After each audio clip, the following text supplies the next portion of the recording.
Sir నమస్తే sir. నమస్తే. శివుడి గురించి ఒక మంచి పద్యం ఏదైనా ఉంటే చెప్పండి సార్. గట్టిగా గ్రంథి కట్టు బిగగట్టగా పాములు చుట్టుముట్ట సంగట్టిత జానవోచు తమకంబున ప్రాణములను బిగించి లోనట్టుల ఇంద్రియ చేయంబులను చేర్చి ఆత్మను ఆత్మగాంచి కన్నట్టులే చూచుచునున్న శాంభవమునైన సమాధియమిమ్ము బ్రోచుగావుతన్. ఈశ్వరుడు సమాధి రూపంలో ఉంటాడు. ఆ సమాధి రూపంలో ఉన్నప్పుడు ఎట్లుంటాడంటే గట్టిగా గ్రంథి కట్టు బిగగట్టగా. గ్రంథి కట్టు అంటే మనకు మొలక కట్టుకునే లంగోటి లాంటి వస్త్రం, దాన్ని బాగా బిగగట్టి కట్టుకొని గట్టిగా గ్రంథి కట్టు బిగగట్టగా సంగట్టిత జానవవుచు.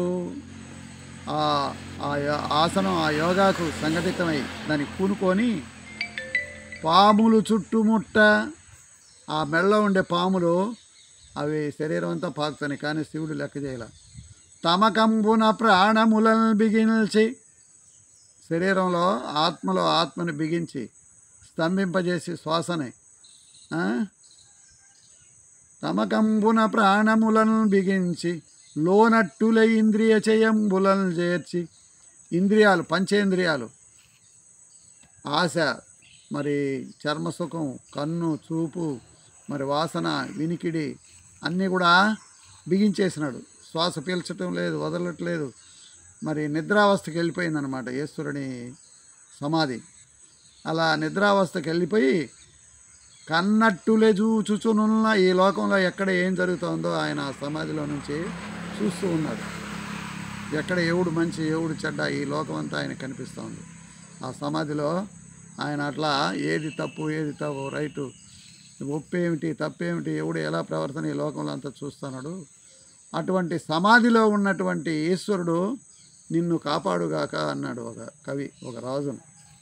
అంటే ఆయన నువ్వు మంచివాడు అయితే నీకు ఎంతవరం ఇవ్వాలనో అంతే ఇస్తాడు. నీ అవతారం ఏంటి, నువ్వు చేసే పని ఏంటి, ఎందుకు చేస్తున్నావు, ఎట్లా చేస్తున్నావు అన్నీ కూడా ఆ సమాధి రూపంలో ఉన్న ఈశ్వరుడు గ్రహిస్తాడనమాట.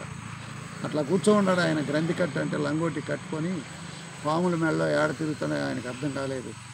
మరి ప్రాణాలన్నీ స్తంభింపజేసేసినాడు, శ్వాస బిగిసి పెట్టేసినాడు.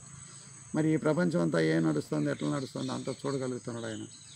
అలా చూసేటటువంటి ఈశ్వరుని సమాధి నిన్ను కాపాడుగాక అని అన్నాడు.